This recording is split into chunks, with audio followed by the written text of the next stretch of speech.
Halo teman-teman semua, selamat pagi. Dimanapun berada, semoga kita semua pada sehat-sehat dan semangat. Doanya aktivitas kita hari ini semoga bisa berjalan dengan lancar dan rezeki kita berlimpah masing-masing gitu ya. Oke, kita akan trading scalping di per mata uang gold XAUUSD gitu ya.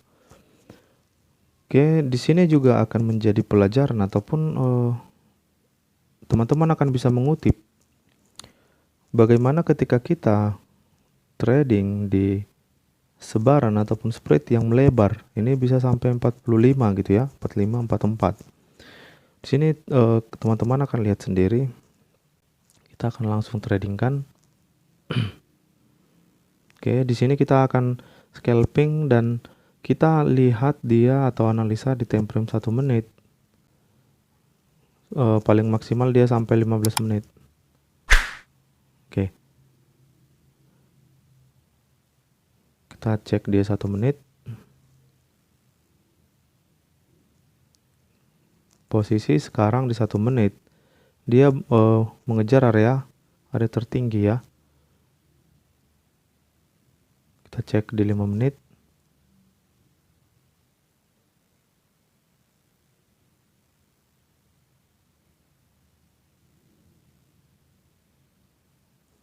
Sama juga, jadi dia berpotensi masih akan mengejar area resisten ini gitu ya.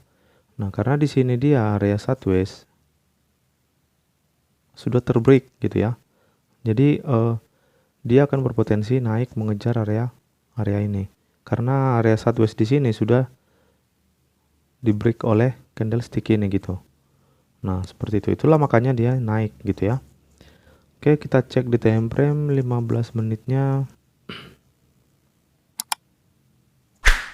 Time frame 15 menitnya ada pelemahan karena candlestick yang ini bisa dikatakan pelemahan naik karena dia mungkin ada yang menyentuh area support di sana yang bakalan menjadi resisten di sini. Nah, kira-kira seperti itu dia. Oke. Kita lihat 5 menitnya. Apakah kita memungkinkan untuk entry sell, teman-teman? Nah, di sini ada area supportnya. Ini supportnya. Ini area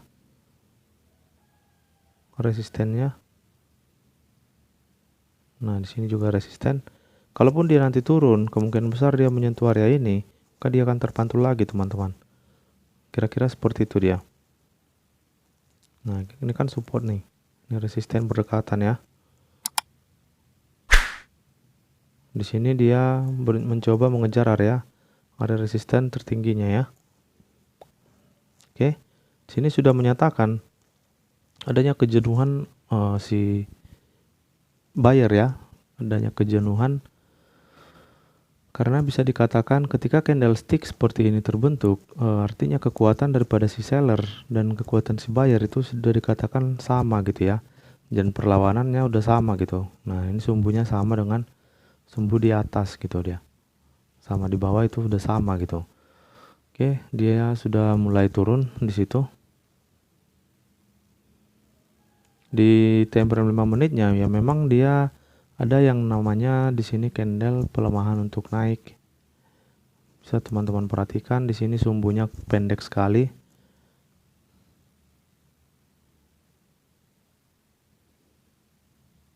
Oke, kita lihat dulu. Kita pelan-pelan aja analisanya. Karena di sini sebaran ataupun spreadnya sangat berjarak jauh gitu ya. Nah, seperti itu. Ini garis merah dan garis biru itu berjauhan gitu, jaraknya jauh. Jadi harus hati-hati teman-teman. Sini nanti teman-teman akan perhatikan ketika sebaran melebar, ya apa yang menjadi kelemahannya gitu. Kita tunggu dia menyentuh area resisten ini, kita akan ambil buy-nya, buy kembali. Oke, kita tunggu. Jadi buat teman-teman dimanapun berada, semoga bisa memahami ataupun semoga video ini bisa bermanfaat untuk kita semua gitu. Terkait candlestick, teman-teman memang harus pahami candle pelemahan, candle kekuatan, baik itu dari body dan sumbunya gitu ya. Nah, seperti itu. Untuk mengetahuinya, kita memang harus padukan antara sumbu dan body. Apakah dia kuat atau lemah gitu, teman-teman. Kita tunggu habis candle ini, kita akan open entry. Karena kita melihat dia turun pun, dia akan menyentuh area resisten di sini. Jadi dia berpotensi akan kembali naik. Dari mana kita tahu? Nanti makanya kita bilang kita harus tunggu candlestick yang sedang berjalan ini, teman-teman. Apakah dia membawa kekuatan untuk naik atau turun gitu? Apa pelemahan, seperti itu dia. Oke, di situ masih ada bisa dikatakan dia masih ada kenaikan gitu ya. Namun melihat body yang kecil seperti itu, kenaikannya pun tidak begitu kuat. Jadi kita tunggu dia turun dulu, baru kita ambil kenaikannya gitu. Oke, kita tunggu karena dia masih berpotensi mengejar area resisten yang di sini. Seperti itu dia.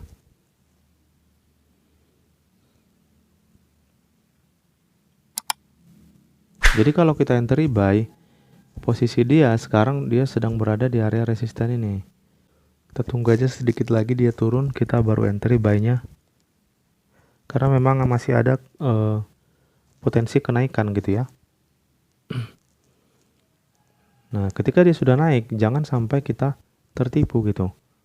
Ketika sudah naik, jangan sampai kita ambil lagi gitu maksudnya. Kecuali dia langsung turun tadi, kita bisa ambil buy-nya gitu. Karena ini sebarannya terlalu jauh gitu ya. Jadi alangkah baiknya kita mengambil posisi aman gitu. Posisi yang paling baik gitu dia. Kalau sekiranya tidak memungkinkan untuk buy, jangan gitu. Karena kita ketahui sebenarnya pun candle ini tidak begitu kuat untuk naik. Karena dia memiliki body yang tidak begitu besar ya. Body tidak begitu besar. Sumbu memang ideal dengan bodinya gitu. Namun di kekuatannya ada di body gitu ya.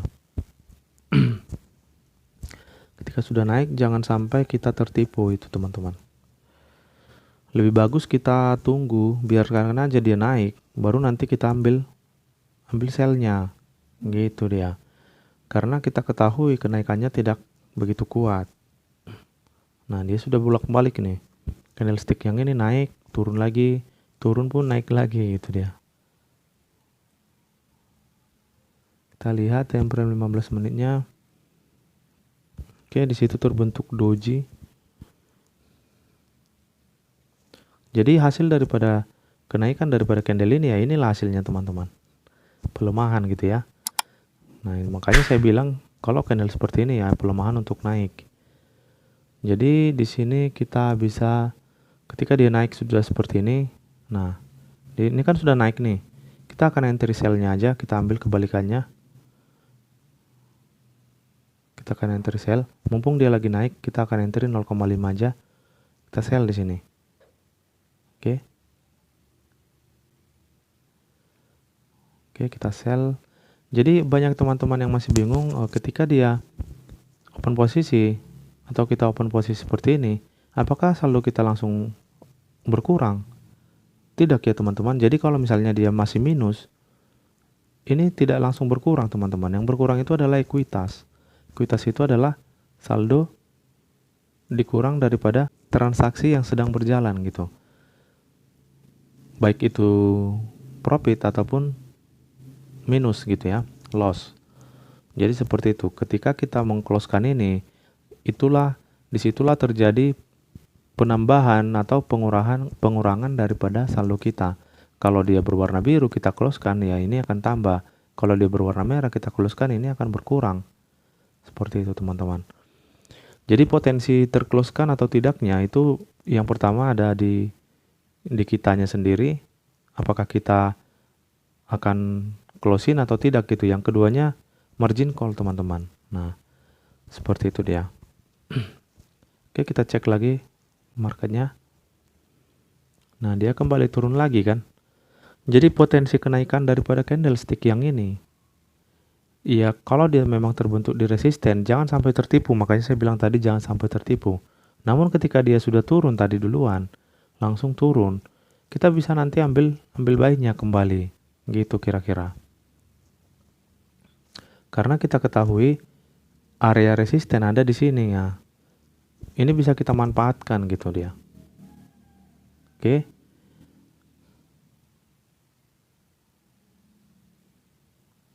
Kita lihat. Jadi scalping ini trading jangka-jangka pendek, teman-teman.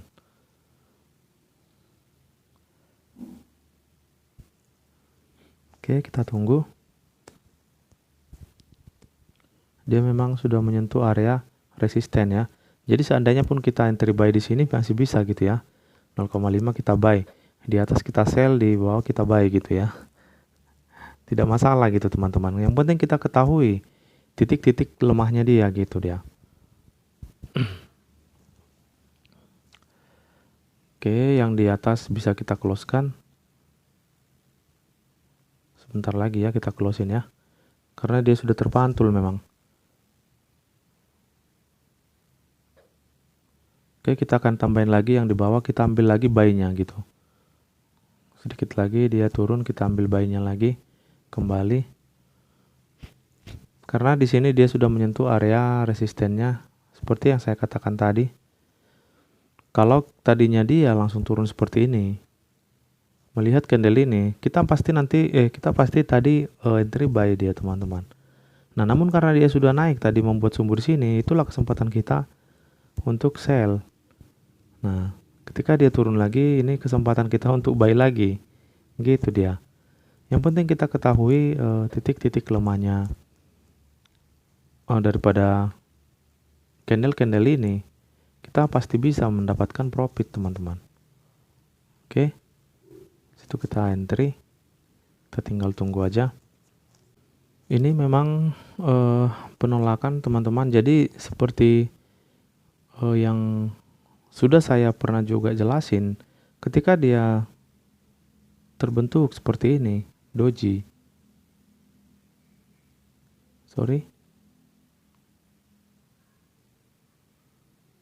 Doji seperti ini. Jadi dia doji hijau ya. Doji hijau bisa dikatakan candlestick yang seperti ini. Dia memang ada penolakan dari atas.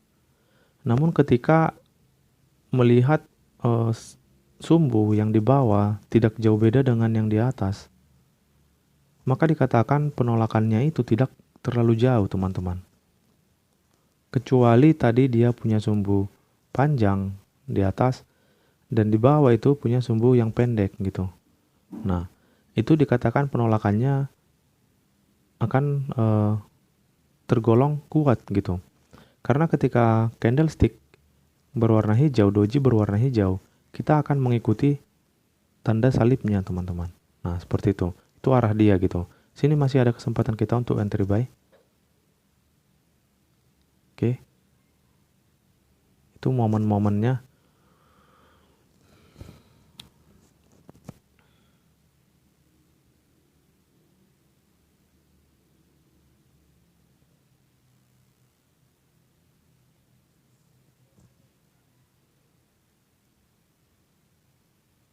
Tinggal kita tunggu aja hasilnya.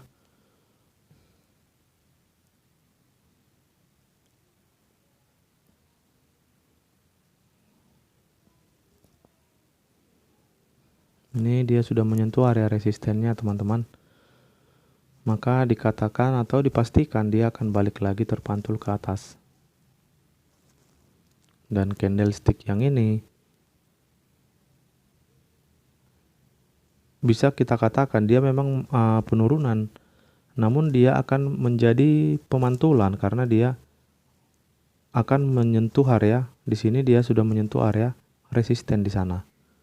Nah, seperti itu, teman-teman.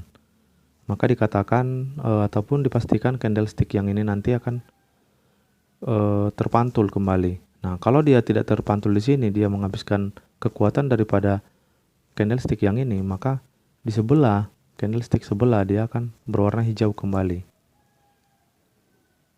Oke, jadi dikatakan atau dipastikan, kita bisa pastikan candle merah di sini nantinya itu bisa kita bilang area koreksi gitu. Situ sudah mulai terbentuk penolakan, kita tinggal tunggu aja. Oke, terlihat ya teman-teman ya. Terlihat di candle ini. Inilah hasil penurunan daripada candle ini gitu. Nah, jadi dari sumbu kita sudah melihat adanya penolakan atau pemantulan dari area resisten di sana. Maka dipastikan di candle sebelah atau sebelahnya lagi paling maksimal itu sudah berwarna hijau teman-teman. Seperti itu. Jadi sangat simpel sebenarnya untuk analisa candle kita gabungin dengan CNR gitu dia. Tinggal nunggu aja. Jadi inilah kelemahan ataupun kekurangan ketika kita tradingkan dia di sebaran yang cukup jauh teman-teman. Karena dikatakan kalau di gold ini sebarannya memang seperti itu. 40 paling dia nanti 30 gitu. 30 sampai 45 gitu dia. Seperti itu. Jadi alangkah baiknya saya selalu saranin ambillah spread atau sebaran yang di bawah 10, maksimal 10 gitu. Ini hanya memberikan disinilah teman-teman nanti mengetahui ketika sebarannya jauh apa yang menjadi kelemahannya. Seperti itu teman-teman. Jadi apakah kita bisa bang untuk tradingkan di sebaran yang jauh? Bisa ya, tetap bisa gitu. Namun take profit kita akan semakin kecil. Nah, bayangin ketika dia seperti ini sudah naik seperti ini. Kini kan kita buy, jadi garis biru akan harus melewati entry posisi kita gitu. Kalau entry posisi buy, maka buy kita berada di garis merah. Nah, jadi entry kita ini harus dilewati oleh garis biru gitu. Jadi kelemahannya gimana? Potensi profitnya bisa dikatakan berkurang gitu, karena ketika ini melebar, nah seperti ini dia nanti sudah menyentuh garis merah ini, sudah menyentuh area resisten, namun garis biru belum melewati area entry, itu yang menjadi kelemahan teman-teman. Seperti itu dia. Kita tinggal tunggu aja, di situ dia sudah galau candlesticknya antara naik dan turun gitu ya. Karena di sebelah ada yang namanya resisten dan candlestick yang ini sudah terjadi penolakan. Terlihat dari sumbunya. Jadi di sebaran yang lebar pun kita bisa juga tradingkan teman-teman. Cuman alangkah baiknya ketika masih ada yang masih barang yang masih sempit, ngapain kita pilih yang udah longgar gitu kan. Nah, logikanya seperti itu teman-teman. Kan lebih milih yang sempit kan gitu. Biar terasa hangatnya kan gitu dia. Oke, kita tunggu aja biar nggak begitu tegang atau bosan nunggunya.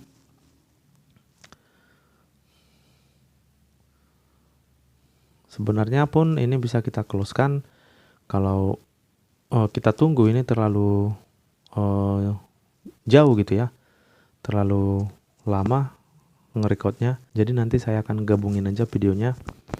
Terima kasih sebelumnya buat teman-teman. Oke teman-teman, di sini dia sudah melambung jauh, terbang tinggi ke angkasa gitu ya. Nah, di sini kita langsung close-kan aja.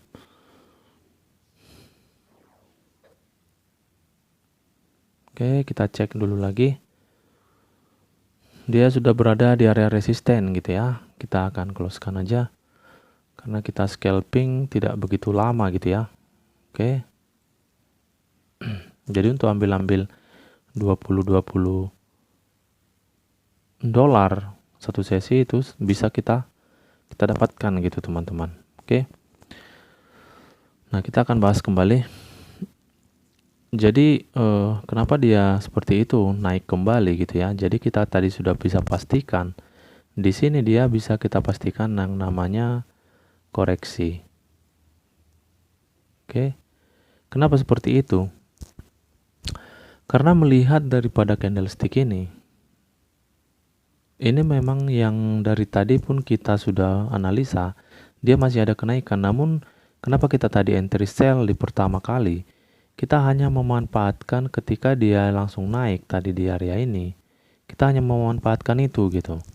Jadi kita manfaatkan kenaikannya sementara, baru di situ kita langsung sell. Karena dia sudah membuat kenaikan terlebih dahulu. Gitu dia. Jadi setelah dia turun tadi, kita ambil buy-nya kembali gitu. Jadi di atas sell, di bawah buy, bisa kita lakukan seperti itu. Yang penting kita dapat celahnya ataupun tahu di mana titik-titik lemahnya dia, melalui apa itu, melalui SNR. Kita gabungkan dengan kekuatan dari candlestick, gitu kira-kira teman-teman. Jadi hanya semudah itu untuk menganalisa, baik itu di pair mata uang euro USD, di gold, ya sama aja gitu. Jadi bedanya paling sebarannya gitu ya. Mungkin pun di sini memang dia lebih agresif candlesticknya, lebih ini dia ya, lebih aktif gitu. Tidak masalah, yang penting ketika kita sudah memahami candlestick, memahami area-area SNR-nya, area pantulnya, kita akan bisa eksekusi dia, baik itu di pair mata uang apa aja gitu. Jadi mungkin sekian dulu buat teman-teman dimanapun berada. Semoga video ini bisa bermanfaat untuk kita semua. Terima kasih teman-teman, selamat pagi semuanya.